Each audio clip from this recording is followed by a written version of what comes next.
Di lidah saya tuh pare nggak terasa pahit, Nggak terasa tapi pahit. terasa getir gitu. Apa jadi filosofis banget ya makanan itu ya?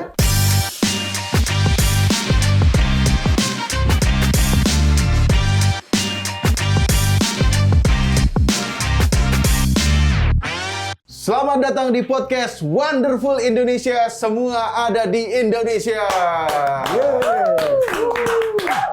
Dan tema podcast kita kali ini adalah pesona kuliner Indonesia. Sudah kita hadirkan di sini makanan-makanan ikonik Indonesia.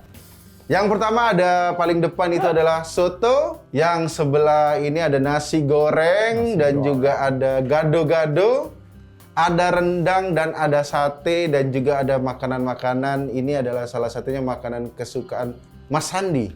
Benar nggak Mas Sandi? Itu satenya sate Madura bukan ya? Sate kayaknya semua sate rata-rata dari Madura. Dan gitu. Kelihatannya. Ya makanya ada sate dari daerah lain. Madura. Iya, tapi yang terkenal adalah sate Madura sepertinya, ya kan? Dan ini kesukaan sih kalau buka puasa selalu pakai korma, ada Bubur kacang hijau. bubur kacang hijau dan ketan hitam. dan ketan Waduh, hitam. itu enak Terus itu. ada kolak juga nih kelihatannya sama cincau. Iya, kolak juga ini adalah kesukaan Mas Sandi ya di sini ya. Iya betul. Sebelum kita mulai podcast ini, alangkah baiknya saya memperkenalkan diri dulu. Saya adalah Tretan Muslim dan saya adalah chef juga, Chef Marinka. Saya adalah chef dan konten-konten saya Mas Sandi adalah konten-konten mendidik. Alhamdulillah konten-konten positif. Menjadi komedi gitu ya. Mendidik komedi, tidak pernah ada kritik pemerintah, unsur sara tidak pernah. Nggak pernah. Betul. Bersih. Dan untuk podcast khusus kali ini saya memakai batik. Rencananya sih biar kelihatan elegan gitu. Dan selain kedatangan Mas Sandi, kita juga kedatangan ini adalah seorang chef cantik, juga karirnya nggak cuma di Indonesia, dia di internasional juga. Ini dia, kita sambut Chef Marinka. Halo semua, halo. Apa kabar Chef Marinka? Baik, Bisa apa kabar diceritakan Muslim? baju yang dipakai sebagai produk Ya, fashion Indonesia. Betul. Batik. Ini agak sama aku bilang tadi sama taplaknya ini loh.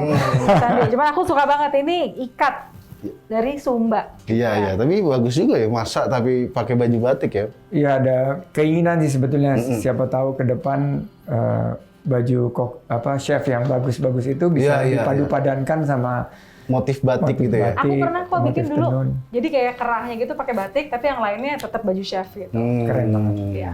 Dan kita sebelum mulai podcast ini, kita ada persiapan tadi Mas Sandi. Ini katanya makanan misteri. Makanan misteri. Makanan misteri. Bukan ini makanan misteri bukan berarti Biasanya tamu sesajen. misteri gitu, misteri gas ini. Iya, ini makanan misteri. Bukan sesajen tapi Mas Sandi ya. Ini adalah Waduh. pare. Permisi. Thank you. Karena kehidupan itu pahit. Betul. Jadi ini makanan kesukaan saya. Oh gitu. Iya, makanan kesukaan yang selalu disiapkan sama keluarga dulu setelah menikah.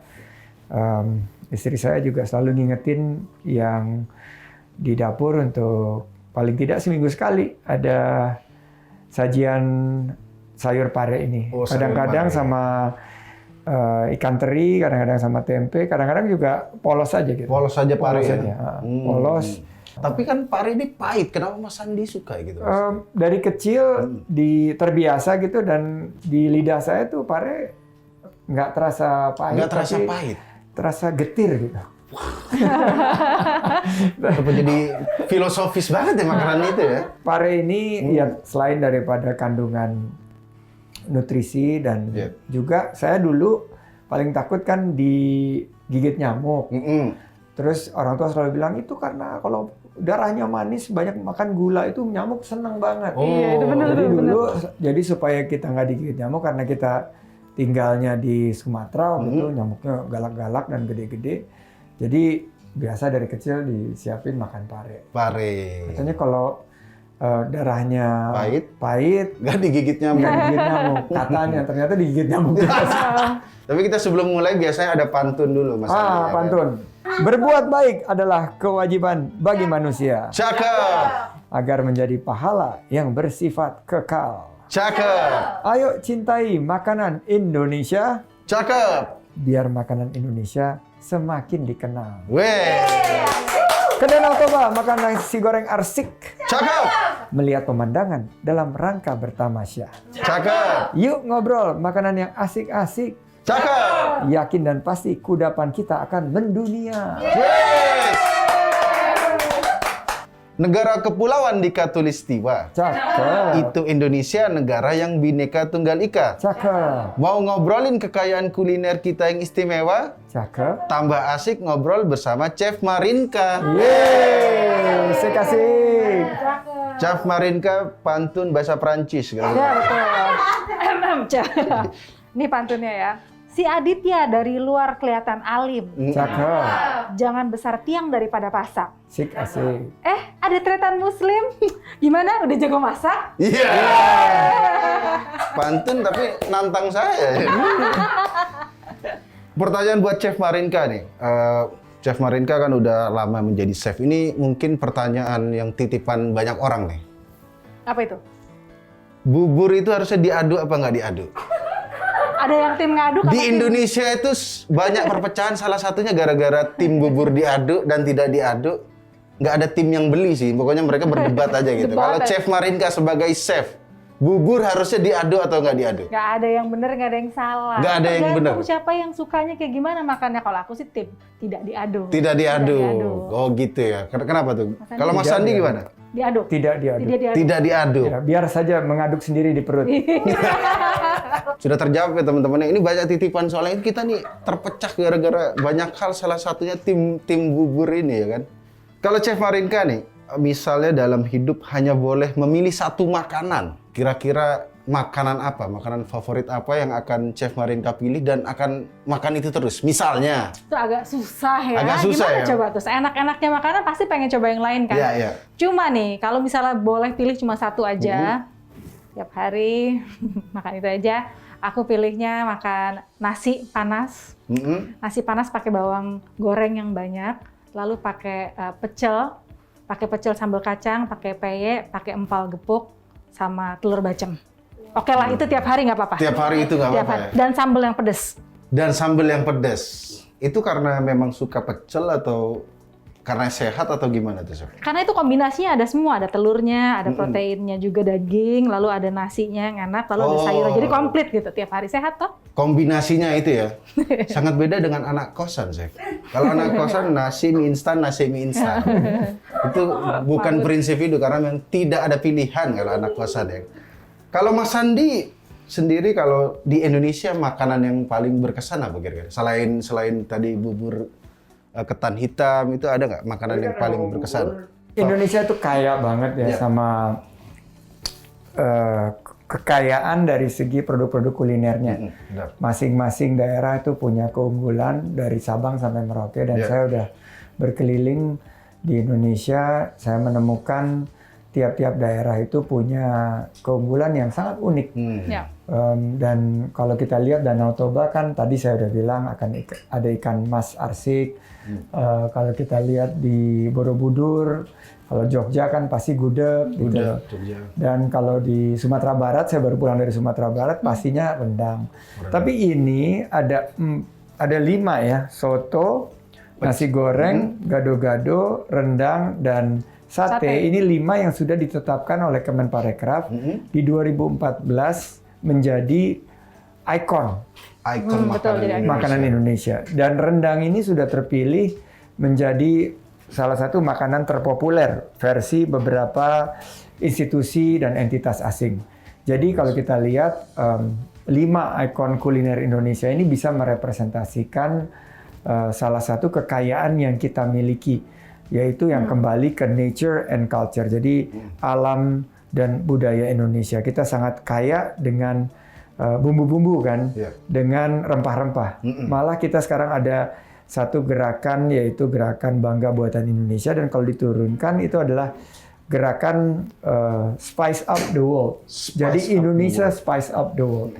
Dulu kan kalau kita lihat, ya nenek moyang kita harus mempertahankan negeri kita ini karena rempah-rempahnya. Gitu. Jadi saya lihat jika Thailand terkenal dengan tom yum, mungkin Malaysia dengan nasi lemak. Nah kita punya 5 ini.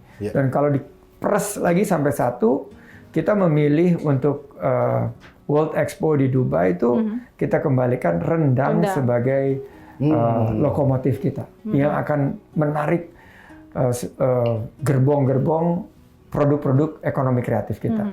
Nah, ini mudah-mudahan dengan dukungan Chef Marinka, dengan Mas Muslim, ini kita bisa wujudkan.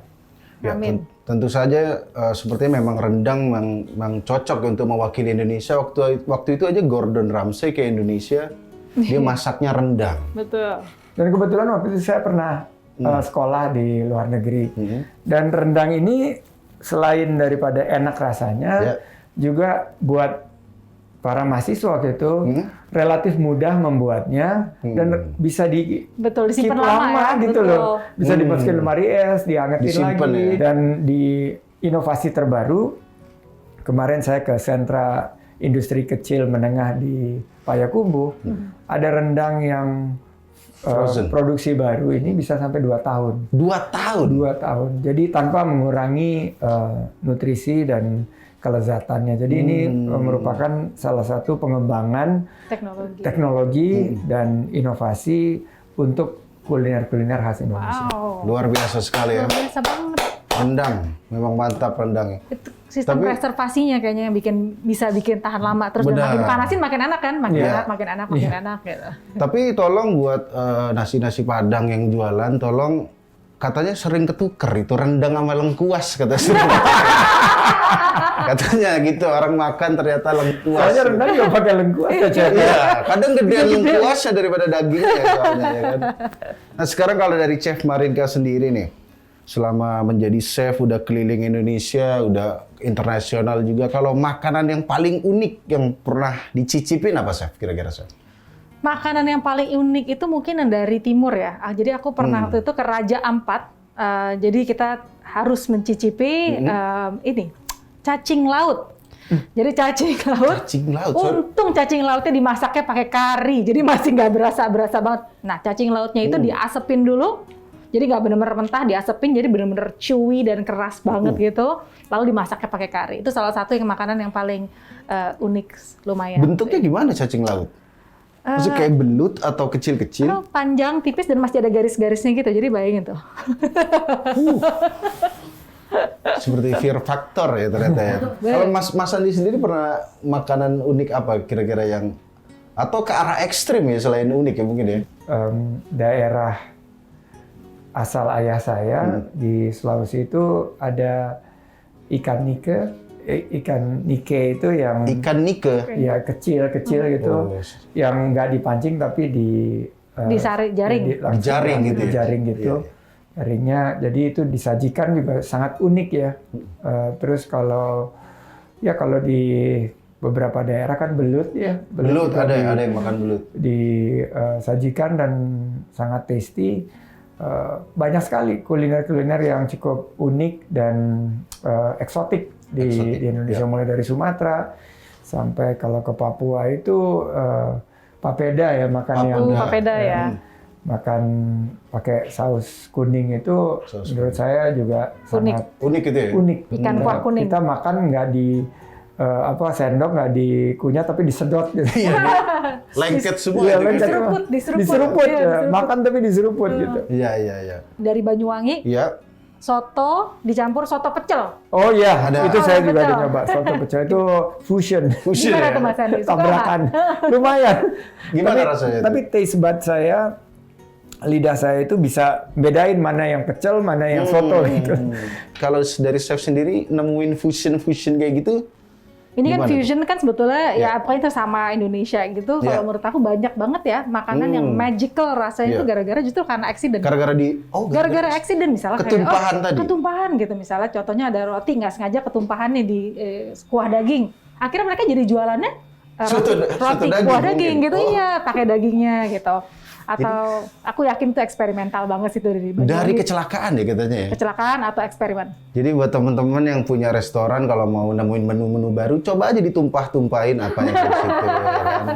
Kalau nggak nemu baru Anda dipecat balik nanti ya kan. Oke, kalau dari Chef Marinka ini kan sudah berkarir di internasional, udah keliling dunia. Saya nonton di acara Chef Marinka yang di Asian Food Channel. Oh, thank you. Iya sih. AFC itu sama ini juga Wonderful Indonesia Flavors namanya. Iya, Flavor. waktu itu ya. Iya. Kita pengen terusin lagi sih itu. Aduh itu seru banget. Seru banget. Saya siap jadi chef. Dan sekarang ke Mas Sandi nih. Jadi ada permasalahan mungkin ini bukan masalah ya, tapi kayak orang tuh kadang masih banyak yang nggak tahu kuliner Indonesia tuh asalnya dari mana. Ini salah satunya contohnya di sini Bika Ambon ternyata tuh dari Medan. Itu saya juga baru tahu loh. Saya kira Bika Ambon ya orang Ambon yang lagi ke Medan lalu jualan gitu. Ternyata enggak ya. Bika Ambon Enggak. sorry, Bika Ambon tuh memang asal dari Medan gitu. Iya, memang asal dari Medan Iya. dan saya juga agak ketipu gitu loh. Karena memang kuliner Indonesia ini sangat beragam dan punya keunikan dan kearifan lokal. Dan ada ceritanya sendiri. Ada ceritanya sendiri-sendiri. Kenapa Bika itu disebut Bika Ambon. Jadi ada ritual budaya, ada suku etnis. Dan kalau kita lihat popularitas kuliner Indonesia ini di Asia aja kita cukup tinggi gitu. Jadi kami di Kemenparekraf mengembangkan jalur-jalur wisata kuliner untuk bukan hanya mempromosikan destinasi wisatanya, tapi kan begitu kita mendarat langsung tuh Makanan ya. iya, sensus kita akan bekerja. Apa yang kita dengar, apa yang kita lihat, apa yang kita cium, apa yang kita rasakan, gitu. The taste, the smell, the vibration. Nah, ini kami ingin dorong agar kuliner ini betul-betul masuk menjadi salah satu center atau epicentrum daripada program yang akan kita dorong ke depan. Kalau kita cerita mengenai rempah-rempah, banyak banget kan cerita-cerita bagaimana Pulau Banda ditukar dulu penjajah Belanda sama pulau yang ada di Manhattan gitu, pulau yang ada di New York gitu. Jadi kalau dinilai sekarang itu rupanya pada saat itu rempah-rempah pala itu bernilainya sama emas gitu. Jadi cerita-cerita gitu kita ingin mendorong. Jadi konsepnya adalah Indonesia spice up the world. Jadi kan sekarang di tengah-tengah pandemi ini people feeling down, people feeling sad. Ya gimana ya dengan pandemi ini kan galau gitu. Nah dengan mendorong Indonesia spice up the world ini ada zest, ada sesuatu yang betul-betul masyarakat baik dalam negeri maupun di internasional juga bisa merasakan kehadiran dan kontribusi Indonesia, khususnya di bidang kuliner. Amin, amin. Tadi kan ngomongin rempah-rempah Indonesia yang beragam, terus juga ini adalah makanan-makanan Indonesia. Kalau menurut Chef Marinka sendiri, apa sih perbedaan yang paling sering ditemukan antara makanan Indonesia dan makanan-makanan di luar negeri? Apa sih? Apakah dari bumbunya, cara masaknya? Gini, sejujurnya masih banyak juga makanan Indonesia yang agak mirip dengan yang lain. Cuman yang membuat Indonesia unik itu selain dia beragam, which is ada juga negara-negara lain yang beragam sekali ya. Misalnya contohnya kayak tadi, yang tadi itu kayak papeda dengan ikan kuah kuning kan beda banget sama gudeg gitu. Oh iya, jauh banget. Jauh. Yang satu agak manis, yang satu gurih banget. Makanya yang menurut aku unik itu adalah percampuran dari berbagai macam budaya dan including dari Belanda juga. Jadi dari Cina, dari Arab, dari India, dari Belandanya itu yang mungkin tempat lain justru nggak ada di Asia gitu loh. Oh gitu. Iya, justru kayak peranakan-peranakan tuh, makanan-makanan yang kayak bistik gitu. Mungkin itu di tempat lain nggak ada. Nggak ada. Atau risoles. Risoles. Risoles atau bitterbalen gitu. Kroket itu semua kan dari Belanda. Nah itu satu hal yang unik, Klappertaart contohnya. Klappertaart, tahu. Jadi ada percampuran budaya dan ada Belandanya itu addition. Dan mungkin yang paling khas dari Indonesia adalah selalu pakai nasi kayaknya kalau. Iya. Karena di Indonesia kalau Anda nggak pakai nasi berantem. Iya, maksud. Tapi kalau nasi itu di Asia ya sih, kayak rata-rata pakai nasi. Asia sih, iyalah Korea, Jepang, Thailand kayaknya kalau nggak pakai nasi kayak ada yang kurang gitu juga kan ya rasanya. Itu banget nggak makan itu kan ya. Banget. Bahkan di Indonesia ada orang makan pizza pakai nasi, Chef. Serius ada yang segitu. Mungkin ngerasa pizza itu lauk, mungkin begitu. Mungkin ya. Mungkin dia harus tambahin nasi biar kenyang. Biar kenyang, gitu. karena Indonesia. Tapi sesuatu yang aneh, tapi di Indonesia sangat lazim itu makan mie pakai nasi. Orang tuh di Indonesia kayaknya yang penting kenyang, banyak begitu ya porsinya ya. Carbs Nation. Iya, we love carbs ya. Karbohidrat tuh Nomor satu ya nomor di sini. satu di sini. Dan untuk Chef Marinka nih, kemarin menjadi duta kuliner Nusantara untuk internasional. Bisa diceritain nggak pengalamannya itu? Aku bangga banget bisa mewakili Indonesia, jalan dengan satu chef Australia gitu. Jadi ceritanya ngajakin dia jalan-jalan, Wonderful Indonesia Flavors nama judul acaranya ya. Jadi kita keliling selama 1 bulan penuh, untuk season pertama 1 bulan penuh, dan itu 9 episode. Nggak ada breaknya, jadi waktu breaknya itu kita pakai untuk terbang lagi ke lain, ke bagian lain gitu. Nah di situ, even aku aja belajar banyak yang baru-baru banget juga sih. Jadi nggak cuma makanannya doang, tapi ada juga kayak belajar tentang budayanya. Lalu yang terakhir, setelah nih kita udah cicip-cicipin, benar-benar udah lebih mengenal lagi, akhirnya kita masak versi kita sendiri. Oh gitu. Gitu, versi yang teman aku yang orang Australia gimana, misalnya bikin rendang versinya dia. Kalau aku bikin soto pecel kayak gimana versi aku gitu. Terus bisa tuh yang dari Australia itu, maksudnya setelah dia mencoba bikin sendiri, menurut dia susah nggak bikin masakan Indonesia? Buat dia mungkin nggak terlalu susah sih, cuman lebih challenging-nya lebih pada saat nyicipin, sama kan nggak terbiasa dengan beberapa kayak sambel gitu ya. Oh sambel nggak biasa di Australia? Bule rata-rata kalau Tapi di Australia kan terkenal Vegemite ya, petis gitu kayak rasanya Iya, juga. bener. Rasanya mirip petis nggak? Iya. ya agak sedikit fermented Ya, fermented gitu ya, ada keunikan tersendiri itu. Berarti Australia nggak suka pedes-pedes berarti? Tapi tergantung sih individual. Tergantung. Cuman kebanyakan nggak begitu kuat pedes. Kalau misalnya kita sambal geledek atau apa tuh mereka kayaknya agak sakit perut gitu loh. Iya. Saya mau nanya sekarang. Nah, ini dia. Kan kita di Kemenparekraf tuh punya beberapa politeknik, ada 6 politeknik, dan kita juga mengajarkan memasak gitu. Kan kita punya kekayaan kuliner yang sangat beragam. Ya. Saya bermimpi tuh kayak sekolah yang lulus dari Le Cordon Bleu kan ya di Australia. Nah, mungkin nggak sih kita punya satu sekolah yang sangat menjadi acuan dunia gitu untuk kuliner. Menurut Chef Marinka gimana? Menurut aku itu it's a very excellent idea. Tapi untuk yang sebagai mentornya itu, menurut aku itu harus embok-embok justru. Oh. Beneran harus yang embok-embok. Jadi misalnya, bukan yang udah di kapal pesiar atau udah di Swiss gitu ya, justru Dubai. sebetulnya bisa, tapi mereka mungkin udah bukan terkontaminasi, tapi lebih kayak udah banyak fusionnya gitu. Iya. Sementara kalau kita pengen belajar tentang makanan Indonesia harus benar-benar dari mbok-mbok yang benar-benar, ngerti nggak, yang otentik, mulek gitu. Iya, Jadi iya. benar-benar proses Indonesianya pun harus dialami sendiri gitu. Nah mungkin kalau misalnya mau ada ekstra tambahan untuk yang fusion class di bagian Indonesia juga nggak apa-apa. Jadi kita belajar teknik Prancis tapi rasa Indonesia. Tapi yang otentiknya tetap harus ada sih. Itu menurut aku. Iya, aku pengen siapa bermimpi gitu loh, bahwa nanti kalau di kawasan gitu di Asia mau sekolah kuliner yang sekolah masak yang paling hebat. Waktu itu saya sampai anakku sekolah ke Swiss gitu. Dalam hatiku, aku pikir kenapa nggak di sini? Kita kan punya kuliner yang sangat beragam. Kita mestinya juga punya program-program seperti itu gitu. Betul. Sehingga dari luar negeri datang ke sini berwisata itu bukan hanya wisata dan mencicipi, tapi juga salah satu edutourismnya gitu. Betul. Dengan tempat-tempat sekolah yang mengajarkan memasak dengan kelas dunia. Gitu. Betul. Atau mungkin di salah satunya juga bisa ada expert, contohnya Om William Wongso gitu ya. Iya. Satu yang benar-benar tahu segala macam teori, Iya. jadi kayak kamusnya untuk segala macam makanan Indonesia. Dia tuh kamus berjalan lah Kamus ya. berjalan, Om untuk William makanan itu. Indonesia. Tapi kalau menurut aku juga sih yang paling benar untuk bisa mendalami makanan Indonesia adalah kita traveling ke tempatnya itu sendiri sih. Betul. Benar-benar belajar di situ. Nggak akan nemuin kalau nggak ke tempatnya. Benar, Mempromosikan pariwisata adalah dengan kulinernya. benar. Jadi dulu kita mempromosikannya kan dengan gambar-gambar, dengan video dan lain sebagainya. Taruh iklan di Times Square, taruh iklan di London Bus dan lain sebagainya. Tapi ke depan mungkin daya tarik dari pariwisata kita justru ada di kuliner kita. Aku percaya banget karena itu jadi Dan gastronomi gateway. kan ini, Betul. gastrodiplomasi, gastrotourism.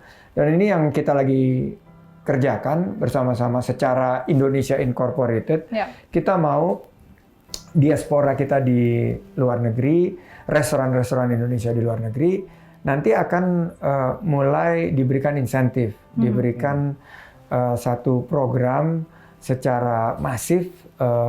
Kita mulai ya bukannya kita mengcopy Thailand ya, tapi kita mereplikasi beberapa program yang sukses. Sepertinya misalnya menstandarisasi rasa daripada rendang dengan memastikan formulanya itu kita taruh di sachet, terus kita kirim dengan subsidi ongkos kirim misalnya.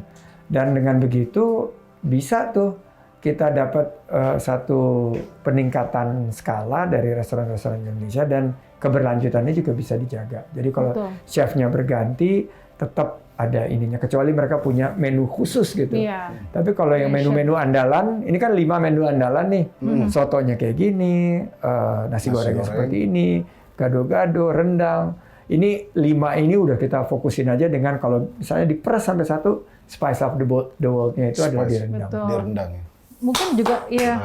Selain menurut aku juga misalnya gini, makanan Indonesia itu kan selain banyak banget juga kan enak rasanya ya, semuanya rich gitu. Ya kayak contohnya kemarin yang Wonderful Indonesia Flavors itu gimana caranya tugas kita untuk membuat makanannya itu misalnya kayak pecel soto tadi kan looknya kurang oke gitu ya. Nah gimana caranya rasanya tetap pecel soto tapi looknya kayak presentable gitu loh. Presentable buat siapapun nggak takut makannya. Gitu Oke, jadi lebih menarik itu penting juga ya. Iya. Kan kadang kita ya asal banyak porsinya.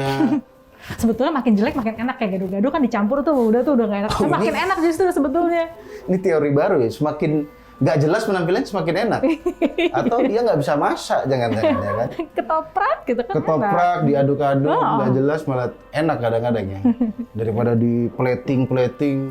Tapi memang nggak semua makanan Indonesia mungkin pengen disajikan internasional, jadi di plating, jadi fine dining. Ada yang bikin seperti itu, chef. Waktu itu kalau nggak salah gado-gado. Jadi dia lontongnya disusun, terus bumbu kacangnya di garnisin gitu. Memang itu menarik, tapi nggak kenyang kayak gitu. Kalau orang Indonesia, ya ini bagus sih bagus loh mas, tapi ini 2 suap udah habis loh. Karena bagus, terlalu bagus, Tapi kurang Mas banyak. Muslim, ini anak-anak zaman sekarang ya. Kalau saya makan sama anak saya itu, kalau dulu kan kita dapat makanan gitu, yang kita kerjakan pertama kali apa coba? Apa? Kalau saya dulu selalu cium gitu kan. Ini anak-anak dulu. Kalau anak-anak saya begitu datang, ih lucu. Foto. Makanya. Itu juga yang paling jadi misteri baru gitu. Maksudnya makanan sekarang orang makan karena lucu itu agak susah kan? Bagus ya.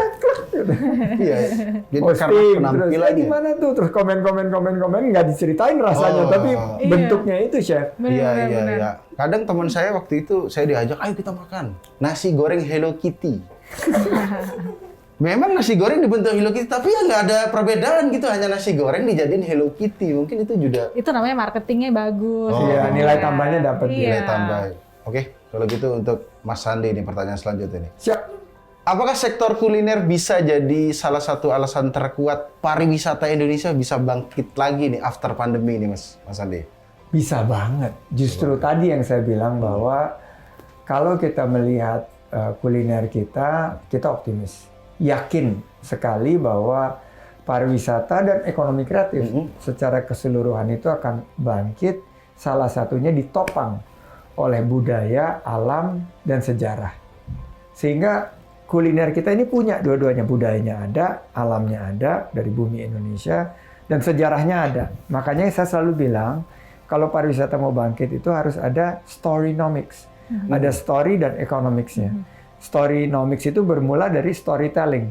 Jadi harus ada ceritanya, harus ada hikayatnya. Dan kalau kita lebih dalam kita explore, bahwa setiap destinasi itu punya kekuatan-kekuatan yang luar biasa. Misalnya nih, Likupang di sini. Kalau di Manado, itu kulinernya selain Sumatera Barat dan tempat-tempat lain itu sangat beragam dan hasil-hasil lautnya disajikan dengan sambal rica-rica, sambal dabu-dabu dan lain sebagainya. Di Labuan Bajo juga. Di Labuan Bajo kalau tadi Pak Peda pakai ikan sup kuning ya, saus kuning. Kalau di Labuan Bajo ada ikan kuning Labuan Bajo. Jadi ikan kuning ala Labuan Bajo itu juga rasanya itu sangat spesial gitu. Dan ini penuh dengan kearifan lokal. Pada Danau Toba tadi udah cerita ada ombus, ada mie Arsik gomak, gitu ya, mie dan gomak. lain sebagainya. Jadi buat saya, jadi ini menjadi sebuah lifestyle, sebuah gaya hidup.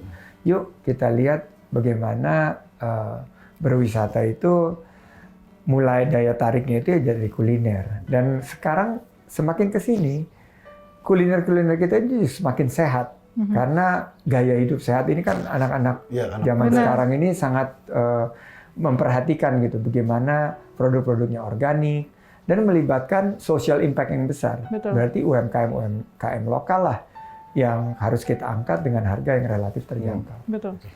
Ya, sekarang kita sudah ada di segmen Wonderful Box. Ini dia wonderful box-nya. Oke, instruksinya masing-masing dari kalian akan memberi petunjuk dengan mencicipinya. Ketika peserta yang sedang mencicipi harus memberi petunjuk yang jelas, maka peserta lain harus menebak dengan mata tertutup. Oh, jadi saya nanti makan, Chef Marinka dan Mas Andi ditutup. Tutup matanya. Saya kasih clue, ini makanannya ini, warnanya ini, gitu ya? Oke. Enggak, saya harus cobain dulu, takutnya saya salah juga nih, ya kan? Ini penampilannya agak gelap. Kuahnya agak gurih, ada manis-manisnya dikit. Semur. Rawon.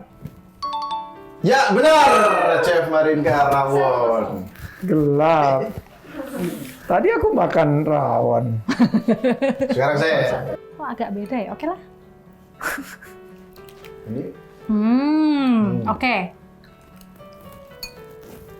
Ini kuahnya gurih, bersantan. Habis itu ada dagingannya juga. Soto. Iya, lalu itu khas dari satu kota. Soto Betawi. Yeay! Yes. Ini enak banget. Belum dicobain udah bilang. Ini rasanya manis asam. Warnanya kemerah-merahan. Merah, Manis, asam, merah. Oh, Banyak tomatnya. banyak tomat. Ini diambil dari sebuah sungai. Wah, Aslinya di Sumatera. oke. Ikannya ini Arsik.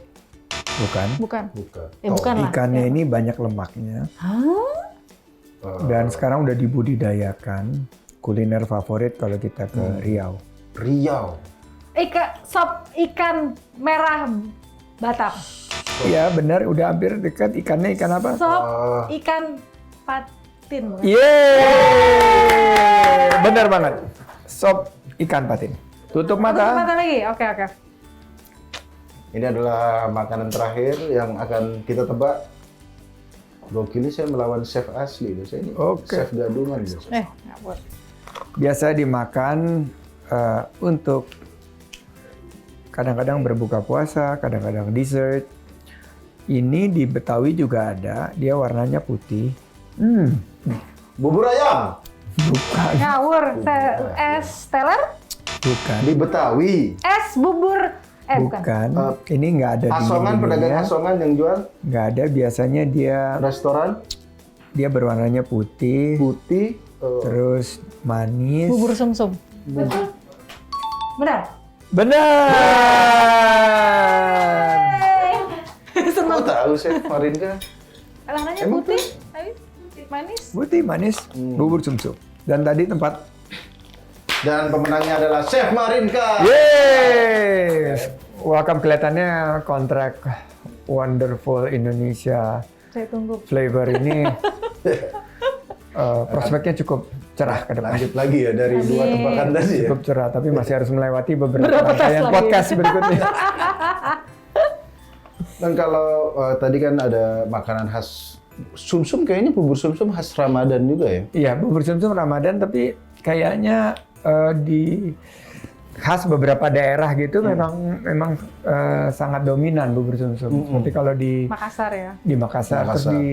sebetulnya di Jakarta ya, di Betawi Cukup dominan. istri saya juga. juga banyak menyediakan bubur sumsum. Apakah itu juga favorit Mas Sandi di bulan Ramadan ini, bubur? Nggak termasuk top 5. Kalau yang top 5-nya yang ada di sini, Bubur ketan hitam tadi. iya ya? bubur ketan Kacang hitam. hijau. Dan, saya suka makanan yang simple sih sebetulnya. Dan karena ini Lebaran ini memang penuh berkah ya. Iya. Jadi ada aja tuh yang Jualan. promo yang promo. mengirimkan itu, jadi minta endorse, terus minta dikirim. Tapi kan kalau endorse kan dia nggak mungkin ngirim cuma 1 sendok kan, ngirimnya kan. 1 sendok. Jadi sekalian endorse, sekalian buka puasa. Iya, sekalian buka puasa ya. Kalau Chef Marinka sendiri, kalau pas Ramadan kayak gini ada kuliner yang disukai nggak? Yang khas Ramadan gitu? Kalau aku sendiri kecil, kalau Ramadan selalu senangnya blewah ya. Belewah. Belewah. Jarang tuh ya belewah sekarang Blewah? Ya jarang. Udah gitu tuh aku juga baru es tahu blewah tahun ya. lalu. Kalau kita udah nyuci blewah, jangan dimasukin kulkas, besoknya jamuran. Oh Oh, gitu. begitu. Itu aneh sih sebetulnya. Nggak tahu kenapa. Mungkin karena dia sangat moist, sangat basah banget ya. Walaupun dimasukin ke dalam lemari es. Iya. Malah dia Jamuran. jadi jamuran semua, nggak tahu, aneh banget. Jadi jangan dicuci dulu kalau mau dimasukin ke lemari Nah es. itu ya? kan bingung, sekarang lagi zaman Covid, gimana kita Iya nggak nyuci juga. coba. Mungkin Repot belewah juga. itu sih khas Ramadan banget tuh. Banget. Khas Ramadan dan biasanya dijadiin sirup gitu kan. Iya. Dikeruk biasa Dikeruk itu. itu. Terus jadi buat buka Pakai puasa. madu, Seger banget tuh. pakai madu, terus pakai selasih Itu atau apa kalau nggak pumpkin itu ya? jadi Masuk squash kayaknya ya. Squash. Squash kayaknya deh. Squashnya saudara lah sama pumpkin. Itu kalau pas Ramadan. Kalau Lebaran sendiri Mas Sandi apa nih? Biasanya Standar deh kita, opor tapi gitu ya? mertua itu selalu kayak udah otomatis di malam takbiran itu udah ada di meja kita tuh ketupat, ketupat. terus opor. Opor.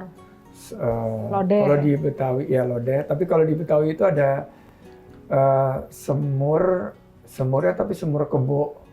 Semur kebo. Jadi ya itu yang Ini mohon maaf, saya soalnya nggak tahu nih. daging kerbau. Daging kerbau beneran. Iya betul. Iya, daging kerbau Keras, bener. lebih keras ya? Keras. Lebih keras. Ya. Bener itu. Memang. Jadi itu semur kebo, terus ada sambal goreng biasanya. Sambal goreng aci, Sambal ya. goreng itu ya. Sama sayur godok. Sayur Sayur godok. godok itu juga sayur yang ya udah overcook gitu.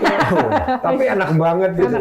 Ada manisnya, ada asinnya, ada pedasnya, nyampur semua di situ. Benar-benar. Jadi itu yang standar, terus rendang. Selalu ada rendang. Oh rendang ya Lebaran. Selalu ada rendang, terus ya Kerupuk, kerupuk. makanan-makanan khas Harus ada kulit. kerupuk ya. Kerupuk banget. Aduh. Kerupuk tuh Selalu ada ya. Kayaknya kalau di Indonesia kayaknya nggak lengkap kalau nggak ada kerupuk. Nah, Bener. enggak, tapi beda-beda Mas Sandi. Saya kalau di Jawa itu makan pakai kerupuk, tapi pas ke Kalimantan Nggak ada kerupuk. nggak ada kerupuk. Saya justru mau nyari kerupuk tuh aneh, di sini nggak pakai kerupuk gitu katanya. Tapi mereka pasti makan sesuatu yang crispy kan selain kerupuk. Kan peye, contohnya misalnya peye iya. atau something, ada Peye. sesuatu yang crispy nggak?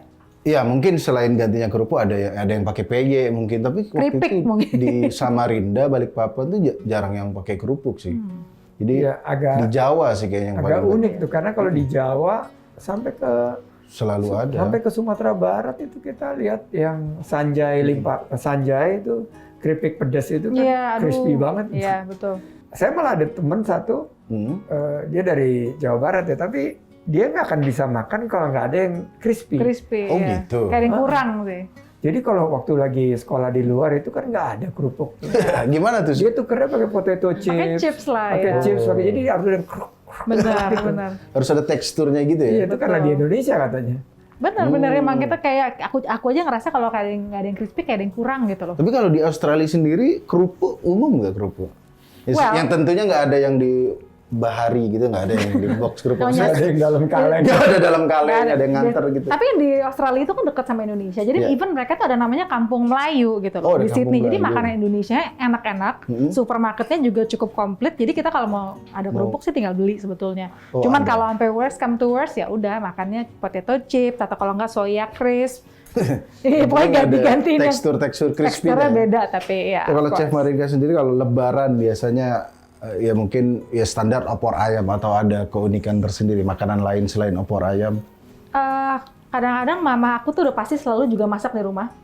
Ketupat, walaupun mungkin kita nggak ngerayain ya, cuman kita selalu bikin gitu loh tiap tahun. Festivities-nya aja Iya, ya. ada festivities gitu. Sama juga kalau kayak waktu dulu di sekolah kalau Thanksgiving itu tiba-tiba ada turkey aja gitu. Pengen aja gitu. Pengen aja, pengen makan kalkun, padahal nggak pumpkin ngerayain pie. juga gitu. Iya, Pakai bener. pie, pakai cranberry, Cranberry sauce. iya cranberry sauce. Kalau nyokap aku biasanya suka bikin itu udang pakai santan gitu, pakai belimbing wuluh. Udang Jadi dia kayak, jadi udangnya tuh jadi kayak agak berkuah santan ini, tapi ada belimbing, jadi ada rasa asamnya Asam juga, banget biasanya kari, tapi ada rasa manisnya gitu. Itu sih biasanya yang agak sedikit berbeda dibandingkan yang lain. Ya udah kalau begitu sebenarnya ini obrolan masih seru, masih banyak hal yang ingin ditanyain tapi waktunya sudah habis nih. Sebelum kita closing akan ada pantun dari Mas Andi. Silakan Mas Andi. Ya, pertama-tama saya terima kasih Chef Marinka dan Mas Muslim. Siap. Saya mohon dukungan agar pariwisata kita dan ekonomi kita segera pulih. Amin. Amin. Dan sebetulnya content creator seperti Mas Muslim dan Chef Marinka ini adalah ujung tombak kita. Siap. Makanya saya mengundang di acara podcast Wonderful Indonesia ini untuk ikut membangkitkan pariwisata, bangga berwisata di Indonesia atau hashtag di Indonesia aja. Di Indonesia. Dan salah satu yang kita punya nilai jual itu adalah kuliner. Dan apalagi punya YouTube channel juga. Ini bisa juga disandingkan dengan destinasi-destinasi wisata. Betul. Dan nanti tentunya kita akan mendorong seiring dengan mengendalikan pandemi COVID-19 dengan protokol kesehatan yang ketat dan disiplin, kita ingin bangkitkan kembali pariwisata dan ekonomi kreatif kita agar pulih. Siap. Kita segera Amin. Amin. Baca pantun. Silakan. Kalau masak bumbunya janganlah diirit. Cakep. Cakep. Biar enak jangan lupa dikasih daun pandan. Cakep. Ngomongin makanan Indonesia sambil ngabuburit. Cakep. Kegiatan yang efektif di bulan suci Ramadan. Yeah. Kalau gitu sampai ketemu lagi di podcast Wonderful Indonesia. Semua ada di Indonesia aja.